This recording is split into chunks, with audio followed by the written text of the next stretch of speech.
Maksiat itu bukan kaitannya dengan dosa. Urusannya dengan urusan akhirat saja, Pak. Berarti kalau demikian, hanya satu aspek yang terdampak dengan kemaksiatan yang dilakukan oleh seorang hamba. Kalau melihat dari keterangan yang insya Allah akan kita bahas ini, ternyata seluruh aspek yang berkaitan dengan manusia itu terdampak dengan satu kali manusia melakukan sebuah kemaksiatan. Terlebih lagi ketika kemaksiatan tersebut berulang, ya, menjadi sebuah kebiasaan, bahkan tidak bisa berlepas diri darinya. Banyak aspek-aspek yang terdampak, yang erat kaitannya dengan kehidupan seorang manusia dari sebuah kemaksiatan yang dilakukan. Bismillahirrahmanirrahim. Innal hamdalillah nahmaduhu wa nasta'inuhu wa nastaghfiruh wa na'udzu billahi min syururi anfusina wa sayyiati a'malina. May yahdihillahu fala mudilla lahu wa may yudlil fala hadiyalah.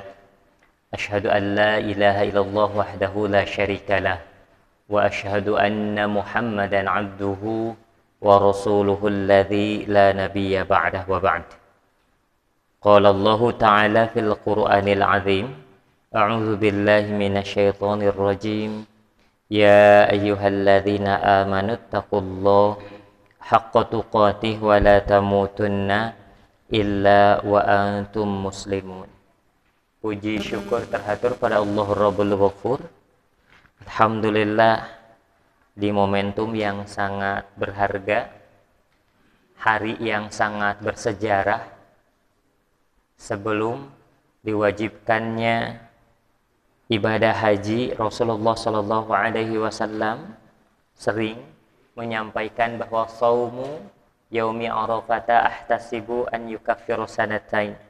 Saum satu hari pada hari Arafah itu aku mengira, aku menganggap atau aku berharap dengan saum satu hari tersebut bisa untuk menutupi dosa selama 2 tahun madhiyatan yang sudah berlalu wa mustaqbilatan dan yang akan datang. Yang akan datang bukan berarti kita bebas melakukan dosa, Pak. Karena dengan satu hari ini Allah Subhanahu wa taala seolah-olah sudah coverage, gitu kan ya, sudah ada cakupannya. Tapi dengan saum satu hari ini bisa menjadi bimbingan untuk langkah-langkah terbaik terhindarnya kita dari melakukan dosa dan kemaksiatan. Bahkan Rasulullah SAW pernah menyampaikan tidak ada hari di mana setan merasa kecil, kerdil, hina, terusir, bahkan tidak berharga kecuali di hari Arafah. Ikhwatu iman rahimakumullah, amaliyah Arafah yang membuat setan merasa kecil dan kerdil, di mana di satu hari tersebut dari mulai ba'da zuhur sampai menjelang maghrib, ya, para jemaah haji diminta untuk diam, entah itu posisi berdiri maupun duduk, mengingat, mengenali dosa dan kekurangan-kekurangannya, kemudian meminta ampunan kepada Allah Subhanahu wa ta'ala. Keadaan ini yang membuat syaitan merasa kecil, hina, kerdil, bahkan terusir. Karena syaitan akan merasa jumawa, takabur ketika seorang hamba tidak sadar, tidak mengakui terhadap dosanya. Bahkan disampaikan ahlaktuhum bidzunub, syaitan bisa mengalahkan, membinasakan manusia bidzunubi dengan rangkaian dosa yang dilakukan. Wa ahlakuni bil istighfar, ini kata syaitan sendiri, dan mereka bisa membinasakanku dengan beristighfar.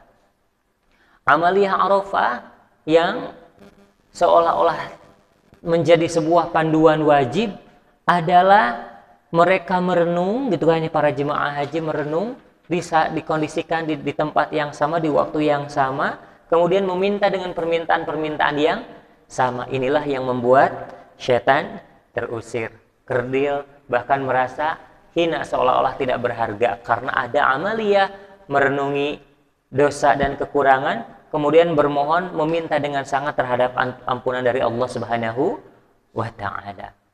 Doa yang dilaksanakan oleh para jemaah haji ketika di La ilaha illallah wahdahu la syarikalah, ya, lahul mulku wa lahul hamdu wa huwa ala kulli syai'in qadir. Doa yang pertama adalah bertauhid, mentauhidkan Allah Subhanahu wa taala. Ketika kita punya ikatan yang sangat kuat dengan Allah, merasa ditatap, dilihat, diperhatikan oleh Allah Subhanahu wa taala, punya ketakutan terhadap Allah Subhanahu wa taala, merasa Allah lah sebagai segalanya, maka inilah yang sangat membuat hari tersebut berharga. Ikhwatu iman rahimakumullah. Baik, hari ini insya Allah kita akan membahas berkaitan tentang dampak maksiat terhadap seluruh aspek kehidupan seorang mukmin. Jadi ternyata maksiat itu bukan kaitannya dengan dosa, urusannya dengan urusan akhirat saja, Pak. Berarti kalau demikian hanya satu aspek yang terdampak dengan kemaksiatan yang dilakukan oleh seorang hamba. Kalau melihat dari keterangan yang insya Allah akan kita bahas ini, ternyata seluruh aspek yang berkaitan dengan manusia itu terdampak dengan satu kali manusia melakukan sebuah kemaksiatan. Terlebih lagi ketika kemaksiatan tersebut berulang, ya, menjadi sebuah kebiasaan, bahkan tidak bisa berlepas diri darinya. Banyak aspek-aspek yang terdampak, yang erat kaitannya dengan kehidupan seorang manusia dari sebuah kemaksiatan yang dilakukan. Ikhwatu iman rahimakumullah.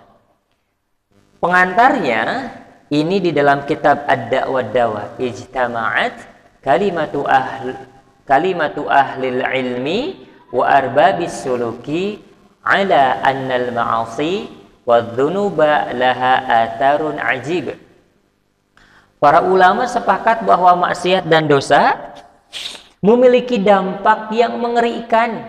Ajib itu aneh, gitu kan ya, tidak biasa, gitu kan? Atau hal-hal yang memiliki kekhasan. Sama saya diartikan dampak yang mengerikan. Annal ma'asi wadh-dhunuba laha atharun ajib. Bahwa kemaksiatan dan dosa yang dilakukan seorang hamba memiliki dampak yang mengerikan. Ala qalbil abdi, terhadap hati, ya, seorang hamba, wa jasadihi, terhadap fisiknya atau tubuhnya, wa ala dinihi wa dunyahu, terhadap urusan agama dan urusan dunianya, wa aqlihi wa badanihi, terhadap akal dan badannya, wa umrihi wa amalihi, terhadap umurnya, terhadap amalnya atau aktivitasnya. Wa anna atharaha fil qalbi, dampak maksiat terhadap hati seorang manusia, azamun, itu lebih besar, lebih bahaya, lebih mengerikan. Min atharil maradi 'alal badani wa afiyatihi, daripada dampak penyakit yang menggerogoti tubuh dan fisik seorang manusia.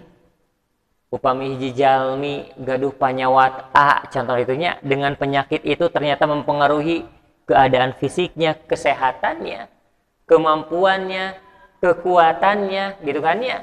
Ini sebetulnya tidak seberapa daripada dampak kemaksiatan yang dilakukan oleh seorang hamba terhadap hati hamba pelakunya. Masya Allah, wa'alaikumsalam, na'udzubillah min dzalik. Ya, jadi informasi ini dikedepankan menjadi kalimat atau bait pembuka, dikarenakan ini sebagai bentuk nadhiron, peringatan. Kadang upami maksiat kaitannya sareng urusan dosa hungkul mah, so kadang-kadang orang teh nganggap keun we kumaha engke, gitu kan ya. Tapi ketika hal-hal mengerikan yang menjadi fakta dari kemaksiatan yang dilakukan itu multi aspek dampaknya, kadang-kadang manusia merasa takut, khawatir. Ikhwatu iman rahimakumullah. Dan inilah yang menjadi dasar kenapa Imam Ibnul Qayyim Al-Jauziyah menjelaskan pengantarnya dengan kalimat-kalimat demikian. Maka lihat bait yang kedua. Wa mimma dzakarahu Ibnul Qayyim rahimahullahu fi kitabihi Ad-Da' wad-Dawa. Seperti disebutkan Imam Ibnul Qayyim rahimahullah di dalam kitabnya yang bernama Ad-Da' wad-Dawa. Pernah mendengar nama kitabnya? Ya minimalnya barusan lah sama saya. Ad-Da' wad-Dawa, sebuah kitab yang disusun oleh Imam Ibnu Qayyim Al-Jauziyah. Faslun, ada sebuah bab atau pembahasan fasal fi annal ma'asi, bahwa maksiat itu tamhaqu al-barakah, menghambat, menghilangkan, menghanguskan, melenyapkan keberkahan. Faqala rahimahullahu, beliau berkata, wa min uqubatihi, dan diantara bentuk konsekuensi dari dosa dan kemaksiatan yang dilakukan, annaha tamhaqu barakatal umri, bahwa maksiat seorang hamba menghambat, menghancurkan, menghilangkan, kalaupun minim, ya, mengurangi keberkahan umur. Wa barakatar rizqi, menghambat, menghilangkan keberkahan rizki. Wa barakatal ilmi, keberkahan ilmu. Wa barakatal amali, keberkahan amal. Wa barakatat ta'ah, dan keberkahan ketaatan. Maksiat itu ngikat sekali, menjadi penghalang, penghambat, ya, hadirnya keberkahan. Sedangkan tinggawitan orang gugah bobo duwi ka bobo deui, melakukan banyak aktivitas ketaatan terhadap Allah, gitu kan ya, ibadah apapun bentuknya, ngadoa satakar kebek, usaha non rupi bidangna, nu ka pasar, nu ka pasir teh nya, nu ka pabrik atanapi nu pokona mah seueur bidangna, nu dituju, nu disuhunkeun teh kan salah sawiosna keberkahan. Ketaatan yang kita lakukan, doa yang kita panjatkan, usaha yang kita tekuni, seolah-olah akan menjadi paradoks ketika di saat yang sama kita gemar melakukan kemaksiatan. Karena apa? Maksiat ini yang akan menjadi penghambat turunnya keberkahan apapun bentuknya, ikhwatu iman rahimakumullah. Jadi Masya Allah, upami teh mah rajinna urang taat, khusyuna urang ngadoa, serta totalitasnya kita bekerja, yang kita harapkan adalah adanya keberkahan, turunnya keberkahan dari Allah Subhanahu wa taala. Namun di saat yang sama belum mampu untuk meninggalkan hal-hal yang tidak baik. Kata anak-anak sekarang, let's say lah maksiat, gitu kan ya. Maka kata Imam Ibnu Qayyim Al-Jauziyah, annaha tamhaqu al-barakat. Ternyata kemaksiatan yang menurut kita kecil, sepele, dianggap biasa, dikarenakan masih suka, masih senang, masih hobi, masih terikat, masih butuh. Kalau nggak gini, Ustaz nggak ada tambahan, gitu kan ya. Contohnya, rangkaian hal yang kita bangun, kita susun, kita harapkan, kita minta, kita upayakan, hilang dengan hal yang menurut kita apa tadi? Biasa, kecil, sederhana, dan saya masih suka sholat inilah. Saya masih taat, saya masih dan yang lain sebagainya. Keberkahan-keberkahan dari segenap apa yang kita upayakan ternyata hilang. Kalaupun tidak hilang, berkurang, terhambat keberkahannya dikarenakan kemaksiatan yang dilakukan oleh seorang hamba. Terlebih lagi kalau dilihat di sini ternyata multi aspek, Pak. Semua yang berkaitan kuat dengan aktivitas manusia, dengan urusan manusia, dengan harapan-harapan manusia, ternyata terimbas dengan satu kemaksiatan yang belum bisa ditaubati, masih suka dilakukan, dan belum bisa berlepas darinya, sehingga tidak sadar untuk dimintakan ampunan kepada Allah Subhanahu wa taala. Wala'iyatubillah, na'udzubillahi dzalika, ikhwatu iman rahimakumullah. Nah, wabil jumlati, secara garis besar atau kesimpulannya, annaha tamhaqu barakatad dini wad dunya. Sesungguhnya kemaksiatan itu merusak, menghilangkan keberkahan urusan agama dan urusan dunia. Ketaatan yang kita bangun, gitu kan ya, kita susun, merekatkan orang tanya di nararaga taat ke Allah Subhanahu wa taala teh. Namun di saat yang sama belum mampu untuk meninggalkan hal-hal yang buruk meskipun kecil. Ya. Kata Imam Ibnu Qayyim, wabil jumlati annaha tamhaqu barakatad din.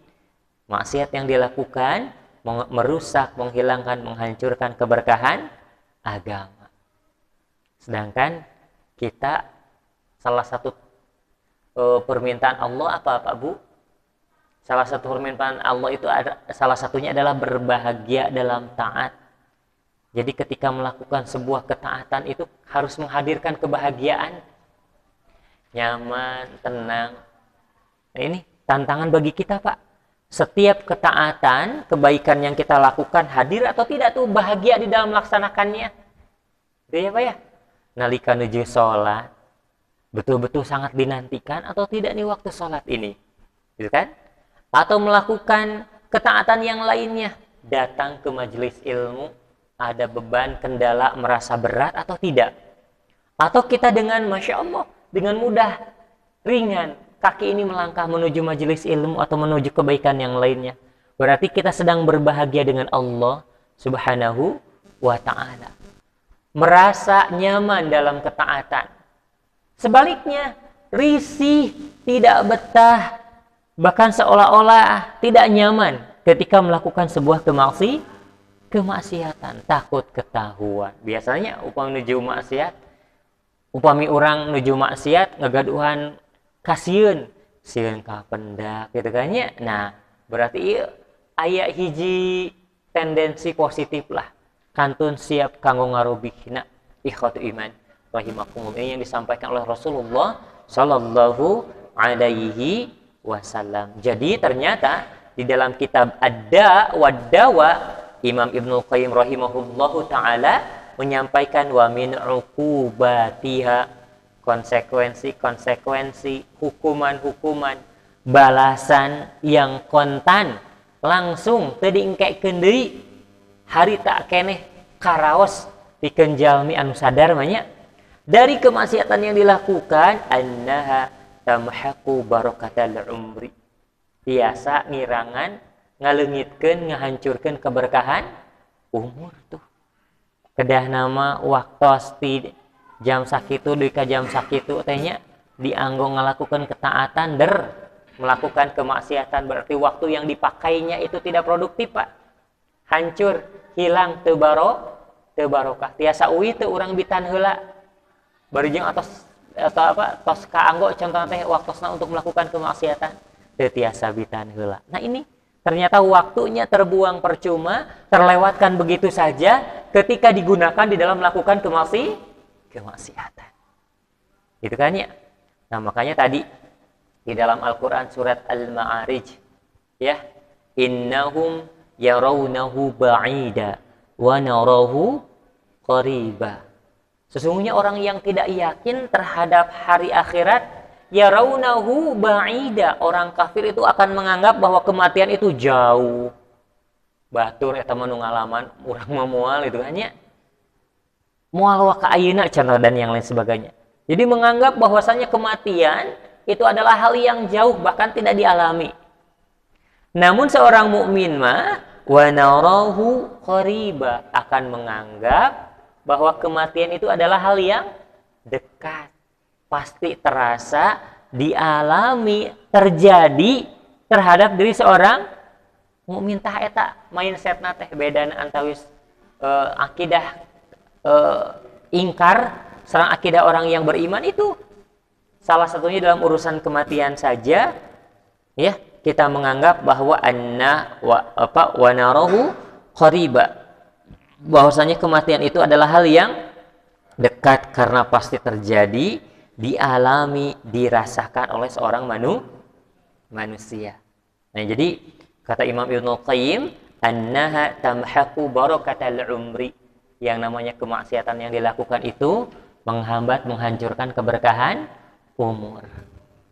Kita melakukan kemaksiatan, sekian waktu yang kita pakai, contoh artinya entah itu hitungan menit atau hitungan jam, satu kali itu saja. Apalagi kalau berulang, Pak. Apalagi kalau sudah menjadi kebiasaan. Nah, waktu-waktu yang digunakan di dalam kemaksiatan itu kata Imam Ibnu Qayyim rahimahullahu taala itu hilang, hancur, bahkan tidak terasa keberkahannya. Yang kedua, wa barakatar rizqi. Nah, ini Pak, kemaksiatan yang dilakukan oleh seorang hamba itu bisa menghambat, menghilangkan, menghancurkan keberkahan rizki. Bisa jadi ya masih tetap punya upah, punya gaji, punya honor, masih tetap ada yang beli, masih tetap ada yang menggunakan jasanya, atau pokoknya masih punya penghasilan lah kaitannya dengan urusan materi. Tapi di saat yang sama ya masih melakukan kemaksiatan, rizkinya tetap diberikan, tetapi keberkahannya wallahu a'lam. Karena kan Allah janji bukan hanya kepada manusia saja yang memberikan rizki. Wa ma min dabbatin fil ardi illa 'alallahi rizquha. Atau kayak pede masih gaduh gaji, masih gaduh kena penghasilan, masih kena seueur transaksi gitu kan ya. Pokoknya mah aya materi nu karaos ke urang, entah itu harian, mingguan atau napi bulanan, disangkina ieu mah berarti bukan, atau maksiat yang dilakukan itu tidak ngefek apa-apa. Buktinya saya masih punya uang, masih punya penghasilan.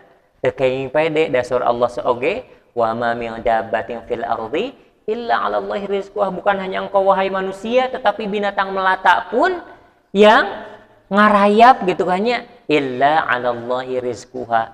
Estuning ku Allah Subhanahu wa taala dijamin rizkina. Sadayana dipaparinan rizki, Pak. Tapi wallahu a'lam dengan keberkahannya.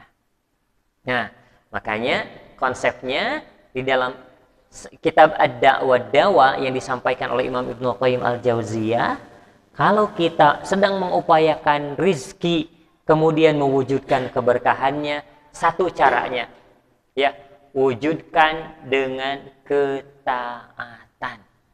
Itu kan ya. Jadi keberkahan hidup hanya bisa dicapai, diwujudkan dengan ketaatan. Itu keberkahan. Berkah dalam urusan apapun itu. Ya, Pak. Minimalnya kita punya tanggung jawab untuk mewujudkan 3 bentuk keberkahan. Keberkahan umur, keberkahan rezeki, keberkahan keluarga, Pak. Kanggo orang masing-masingnya minimalnya kedah ngawujudkeun 3 bentuk keberkahan. Nah, kata Allah Subhanahu wa taala mewujudkan keberkahan, arahkan segala sesuatu yang berurusan dengan kita dalam hal ketaatan. Ya, lau kana ahlal qura, naon kadituna? Amanu wattaqau la fatahna alaihim barakat minas sama'i wal ard.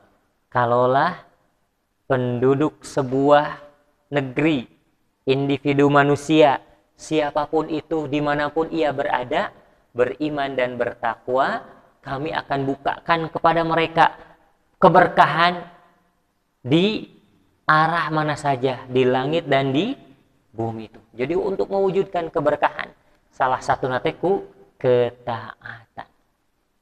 Nanging kadang kali orang sok kabitanya midamel hal anu sifatna maksiat. Entah itu maksiat yang dilakukan dalam bentuk perbuatan ataupun ucapan. Entah itu perbuatan oleh mata kita, lisan kita, bahkan lintasan pikiran kita, tangan kita, program kita. Gitu kan ya? Kezaliman-kezaliman yang kita lakukan terhadap orang lain dikarenakan naon? Resep kene, merasa butuh, merasa belum bisa berlepas darinya. Tah, terjadi dikarenakan apa, Pak? Dikarenakan ngegugu karena godaan syaitan. Padahal saur Allah, inna kaida syaitani kana dha'ifa. Padahal salerasna mah nu namina tipu daya syaitan, gogoda pangbibita ti syaitan teh lemah. Tipu daya syaitan itu lemah saudara. Ini mudah-mudahan ketika disampaikan ini, ketika seorang manusia tertarik, tergoda, terjerumus ke dalam sebuah kemaksiatan, sebetulnya termasuk hamba yang paling lemah. Godaan yang sangat lemah pun dilakukan tidak kuasa untuk menolaknya. Ikhwati iman rahimakumullah. Inna kaida syaitani kana dha'ifa. Sesungguhnya tipu daya syaitan itu termasuk hal yang sangat lemah.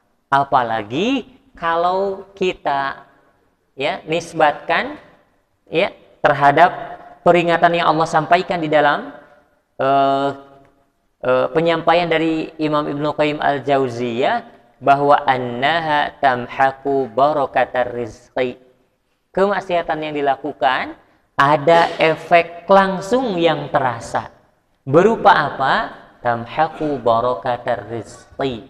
Ya, menghambat, menghilangkan, menghancurkan keberkahan rizki. Sedangkan inilah di antara ikhtiar yang selalu diupayakan oleh kita selaku manusia ya.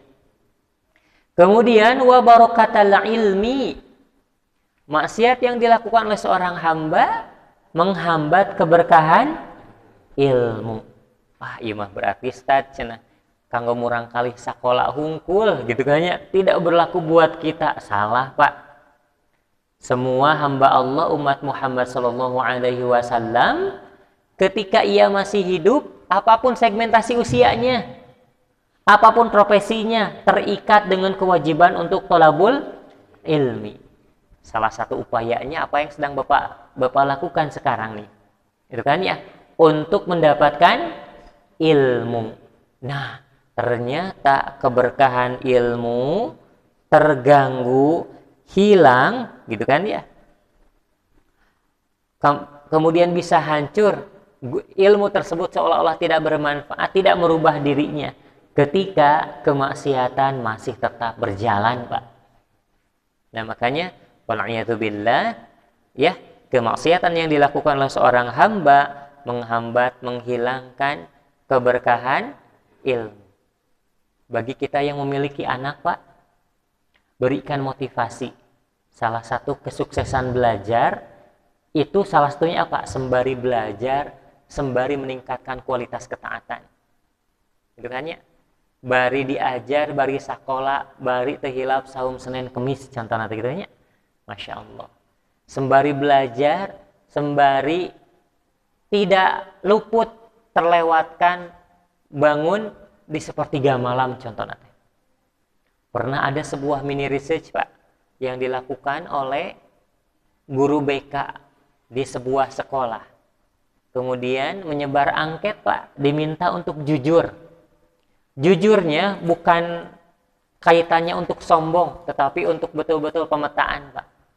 Salah satu angketnya menanyakan untuk jujur siapa yang ketika di waktu sekolahnya atau di masa-masa sekolah, sebelum berangkat sekolah itu di sepertiga malamnya bangun. Jadi guru piket tersebut menyampaikan agar jujur, agar bisa terlihat bagaimana perbedaannya. Masya Allah, Pak, ternyata didapati beberapa sampling yang menyatakan atau mengakui bahwa merutinkan bangun di sepertiga malam gitu kan, sebelum berangkat ke sekolahnya. Ternyata luar biasa, Pak. Gitu kan ya. Terjadi akselerasi peningkatan prestasi yang sifatnya akademik. Kaitannya dengan urusan pelajaran, kemudian berkaitan dengan urusan etika dan moral, juga termasuk orang yang dahsyat luar biasa. Bukan hanya itu saja, terhadap afektifnya juga, ya, habit, kebiasaan, tanggung jawab, tekun, ulet, dan yang lain sebagainya. Nah, makanya salah satunya menghindarkan dari kemaksiatan, ya, mengupayakan ketaatan, salah satunya cara ikhtiar untuk mewujudkan keberkahan ilmu. Ini yang harus sering digaungkan, Pak. Disonding ke barudak teh nya, upami nuju ngobrol sambil diberikan motivasi, upami hoyong sukses kahirupanana, sukses tolabul ilmi na minimalna sok dibasian pangbibita barudak manya hoyong neraskeun ka mana sakola, sok upami hoyong sukses sesuai sareng kasakolaan dituju, yuk sembari belajar, sembari tingkatkan ketaatan. Karena ketika proses belajar gitu kan ya, aktivitas-aktivitas yang menyertainya tidak luput dari kemaksiatan. Imam Ibnu Qayyim Al-Jauziyah menyampaikan bahwa maksiat yang dilakukannya tamhaqu barakatal ilmi, bisa menghambat, menghancurkan, menghilangkan keberkahan ilmu. Pribados sering kantos mengalami Pak, sanes ku pribados tapi ku muridnya aya salah sawias murid di pondok eta teh kebiasaan teh adzan awal walaupun tidak qiyamul lail dengan jumlah 11 tapi minimalnya witir. Masya Allah. Salami proses diajarna dianugerahi kemudahan kelancaran oleh Allah Subhanahu wa taala. Walaupun background keluarganya termasuk low income community. Ya. Rada sesah dina urusan ekonomi gitu kan ya. Tapi luar biasa. Bahkan selama proses belajar teh mudah, gampil pisan. Rengsek diajarna teh dugi ka naon Pak, dahsyat luar biasa. Ngagaduhan aktivitas nage anu benten tinu sanes. Ya. Jantan trainer barber Pak. Trainer barber teh anu sok masihan pelatihan-pelatihan tentang dunia hairstyle. Ya, dunia cukur lah. Dugi ka kantos bade di jantankeun trainer ka luar negeri, 2 negara, Inggris sareng Saudi Arabia. Nanging teu cios gara-gara hoyong babakti kana sepuhna tos kanggo orang tua anu tos sepuh. Ikhwatu iman rahimakumullah. Jadi ternyata proses yang dilewati, ketaatan yang terus diupayakan di dalam proses belajar, Pak, itu ternyata memberikan kemudahan-kemudahan, keberkahan. Bahkan jalan itu di hadapannya seolah-olah tos ngawitan muka jalan kau kasuksesan kapayuna. Ketika sembari belajar di waktu yang sama aktivitas-aktivitas penyertanya adalah rangkaian ketaatan-ketaatan dilakukan terhadap Allah Subhanahu wa taala. Nah ini mudah-mudahan nalika nuju ngobrol sareng murang kali teh salah satu yang dibahas adalah ini mengupayakan ketaatan dengan ikhtiar untuk keberkahan di dalam thalabul ilmi. Sebaliknya, ketika kemaksiatan masih dilakukan, maka tamhaku barokatal ilmi. Ini akan menghambat, mengganggu, merusak, bahkan menghilangkan keberkahan ilmu. Banyak. Masih ingat dulu ikhtiar thalabul ilmi itu apa Pak? Ada 5 ya. Awalul ilmi as-sumtu. Atau husnul istima, menjadi pendengar yang baik. Datang na ilmu tanya orang tiasa hafal terang paham ngartos teh pendengar yang baik. Bahkan di dalam kitab yang lain asumtu itu artinya apa? Diam, ngaregepkeun, sanes nundutan tapi nya banyak diam, ngaregepkeun, memperhatikan. Yang kedua husnul istima, menjadi pendengar yang baik. Kemudian al-fahmu, coba untuk memahami. Kemudian al-hifdzu, upami teh mah aya konsep, aya pelajaran nu sifatna teh kedah dihafal, wayana kedah dihafalkeun. Contoh, doa, zikir, atau napi wirid. Gening aya bacaan ieu, fadilah kautamaan teh sae. Urang teh acan hafal, wayahna kedah aya kahoyong kong ngapalkeun. Karena ini satu paket lengkap, ikhtiar thalabul ilmi. Ya. Abdi dugi ka ayeuna masih resep teh ngapalkeun sanes kanten anu teh acan hafal. Makanya salah satunya doa-doa anu ngagaduan fadilah keutamaan, doa yang ma'tsur dari Rasul yang memiliki fadilah dan keutamaan badai panjang kumaha sok resep ngapalkeun anak. Nah, karena ternyata salah satu ikhtiar paket thalabul ilmi itu yang tidak dipisahkan itu adalah menghafal, Pak. Nya minimalna ayeuna urang tos terang sabaraha surat. Dikapungkur ka ayeuna nambihan teu gitu kan nya. Upami teu nambihan, coba challenge, tantang diri. Hafalkan beberapa surat yang belum kita hafal. Gitu kan nya anu lalindeuh we. Anu para rendek. Nah, ikhwati iman rahimakumullah, keberkahan ilmu salah satunya terganggu dengan kita melakukan kemaksiatan. Wa barakatal amali, keberkahan aktivitas, Pak. Amal di dieu aktivitas. Ya. Aktivitas orang bakal tebih tina keberkahan upami seueur maksiat. Kadang melakukan hal yang malah menimbulkan masalah. Ya, waliyadzubillah. Kalau kita melakukan ketaatan, maka seolah-olah Allah memberikan bimbingan langsung terhadap aktivitas yang kita lakukan. Ada kesulitan, Allah bantu. Tapi kalau orang yang gemar maksiat ketika mendapatkan kesulitan, kemudian dia mendapatkan solusinya malah yang salah. Malah menimbulkan masalah yang baru. Karena Allah sudah berlepas diri darinya. Ini yang mengkhawatirkan, Pak, yang paling menakutkan. Ketika Allah sudah berlepas membimbing kita di dalam aktivitas-aktivitas kita, wal'iyatubillah. Na'udzubillahi min dzalik. Nah, makanya hal yang sangat mahal dari sebuah ketaatan, balasan ketaatan itu apa? Allah membimbing aktivitas kita agar tidak salah melangkah, salah mengambil keputusan. Gitu kan ya? Tidak salah berucap, tidak salah bertindak. Ini yang paling mahal. Ya, ketika Allah turut membimbing aktivitas yang kita lakukan. Sebaliknya, ketika gemar melakukan kemaksiatan, maka hilang keberkahan aktivitas. Ya, hilang sekali keberkahan aktivitas. Wa barakatul ta'ah, kemudian hilang pula keberkahan ketaatan. Hal yang ringan, hal yang mudah, mual mampu dilakukan Pak oleh ahli maksiat mah. Ya, bahkan hanya untuk melangkah, lagi ngalengkah ke mana-mana tiasa dugi, tiasa ya, berapa ribu langkah, tapi melangkahkan untuk menuju kebaikan, hati-hati. Bisa jadi ini dikarenakan efek dari keberkahan di dalam urusan ketaatan. Yang lain sudah bisa merasakan A, B, C, dan D, dan itu merupakan kebaikan. Orang masih kena acan tiasa berkutat dengan rasa malas, gitu kan? Bisa jadi dikarenakan efek dari kemaksiatan yang dilakukan. Hal buruk apa anu masih kena dileukeunnan, Pak? Itu sebagai bentuk early warning system atau peringatan dini dari Allah Subhanahu wa ta'ala. Coba sekarang al-ula yang pertama. Kehandap nama ada para rendek. Annal ma'siyah tashghalu waqtan. Kanal aslu fihi an yusta'mala fi ta'ah. Gitu kan ya. Bahwasanya maksiat itu akan membuat waktu terbuang percuma. Mestinya dilakukan ketaatan, ketika melakukan kemaksiatan, maka waktu yang dipakai tersebut terbuang percuma. Maka jelaslah maksiat menghilangkan kesempatan untuk melakukan ketaatan, padahal seorang hamba akan dihisab setelah kiamat berkaitan dengan penggunaan waktu.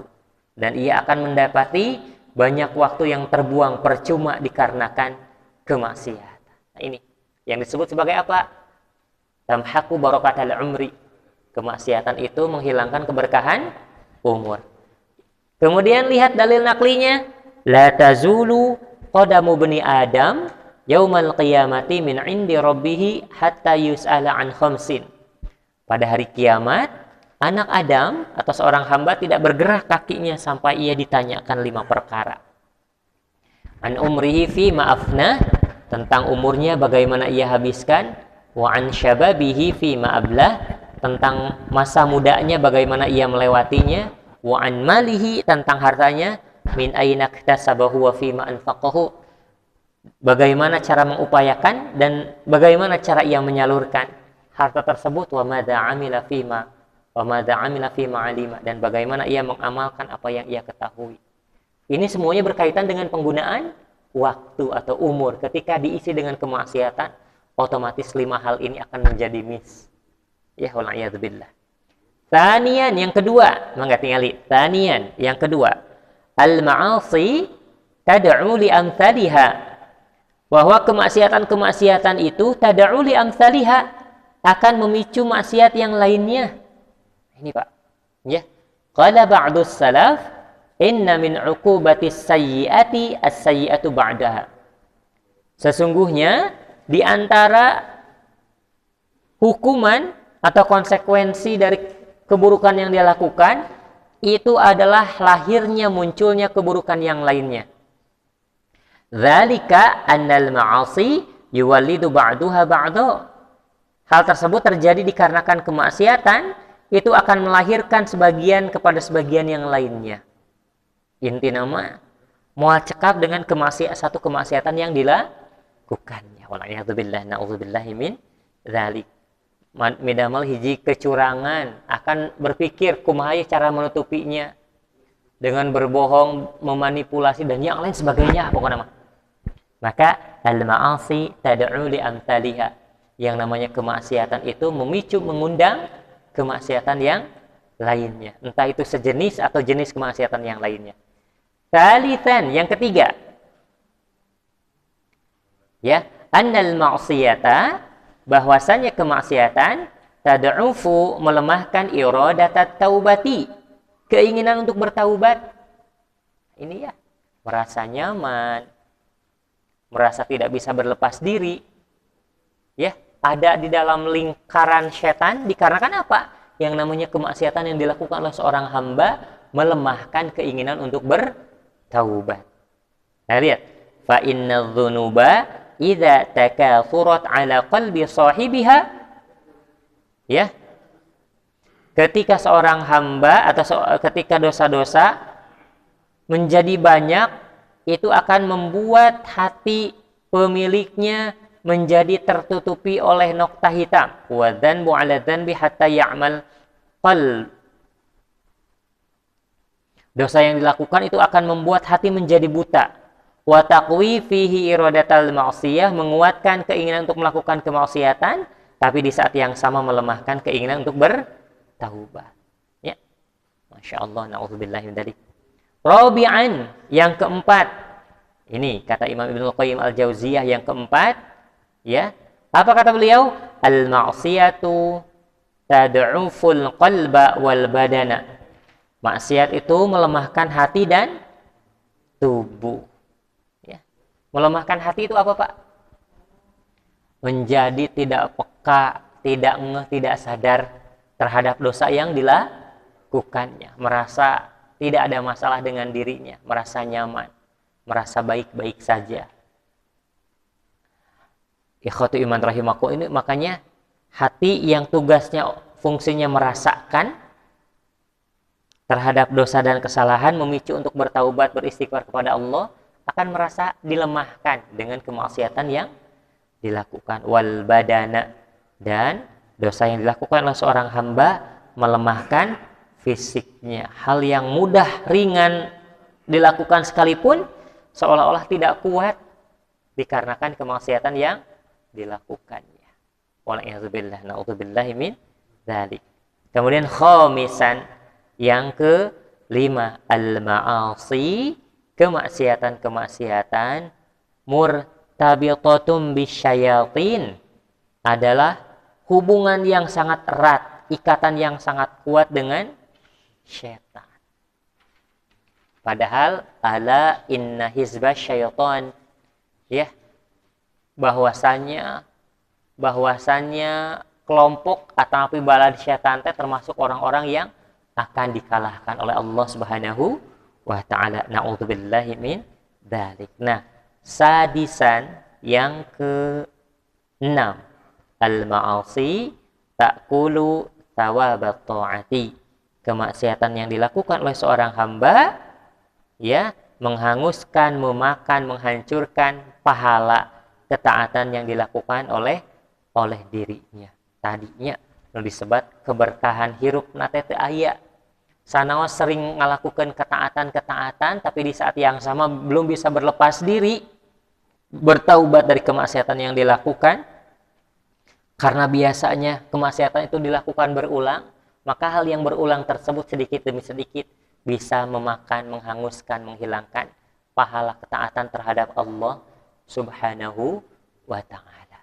Wal'iyadu billah, na'udzubillahi min dzalik. Nah, makanya di atas informasi dari musanniful kitab, pengarang kitab, dijelaskan ijtama'at kalimatu ahlil ilmi, para ulama sudah bersepakat karena yang namanya maksiat itu memiliki dampak yang sangat mengerikan sekali, menakutkan sekali terhadap hati manusia, fisik, urusan agama, urusan dunia, akal, badan, umur, dan amal. Tapi dampak terhadap hati itu lebih berbahaya, lebih buruk, lebih mengerikan daripada dampak penyakit terhadap fisik atau badan manusia. Hiji jalmi nalika sadar, nuju karaos ieu, asam uratna, tensina nuju karaos, kadang-kadang itu disertai dengan kesadaran, Pak, memicu ikhtiar yang lain selain tinggal doa, lalandong gitu kan ya, berobat ke dokter, nuang obat, menghindari makanan yang bisa memicu gitu kan, karena sadar teh. Tapi upami kemaksiatan dan dosa kadang-kadang margi resep teh dikarenakan belum bisa berlepas diri darinya, maka jauh dari kesadaran. Ini disebut sebagai apa? Wa anna atharuha fil qalbi a'dhamu. Jejak dampak maksiat terhadap hati seorang hamba itu lebih besar, lebih parah, lebih mengerikan daripada dampak penyakit terhadap fisik manusia. Makanya tadi efek atau salah satu hikmah dari Arafah, Arafah itu salah satunya tujuannya, aktivitasnya mengenal kekurangan diri, mengenal Robnya, yaitu Allah Subhanahu wa Ta'ala, sebagai zat yang penerima taubat, penerima ampunan dosa, atau zat yang satu-satunya sanggup untuk mengampuni dosa. Maka mari jadikan tanggal 9 Dzulhijjah, saum Arafah ini menjadi momentum untuk kita mengenali hal-hal yang kecil dari diri kita, sehingga membuat iblis atau setan menjadi kecil, hina, bahkan terusir dikarenakan perasaan kita. I'tiraf itu artinya apa? Merasa dari dosa yang dilakukan oleh kita. Ikhwatu iman rahimakumullah, mugia saum dinten ieu pulnya dugi ka maghrib. Mudah-mudahan Allah Subhanahu wa Ta'ala anugerahkan kita kekuatan untuk terus bisa menjaga berada di dalam ritme taat. Barakallahu fikum, Bapak dan Ibu semuanya, saling mendoakan semoga hawaij atau kebutuhan-kebutuhan kita Allah cukupkan, kebutuhan terhadap urusan agama, kebutuhan terhadap urusan dunia. Kemudian semoga Allah anugerahkan keberkahan-keberkahan kepada diri kita. Allah hiasi kita, Allah bahagiakan kita dengan anak-anak soleh dan rizki yang barokah. Rabbana la tu'akhidna in nasina aw akhtana. Rabbana wa la tahmil alaina isran kama hamaltahu 'alal ladzina min qablina. Rabbana wa la tuhammilna ma la taqata lana bih wa'fu anna waghfir lana warhamna anta maulana fansurna 'alal qaumil. Rabbana ihdinas siratal mustaqim. Rabbana atina fid dunya hasanah wa fil akhirati hasanah wa qina adzabannar. Wa akhiru da'wana alhamdulillahi rabbil alamin. Assalamualaikum warahmatullahi wabarakatuh.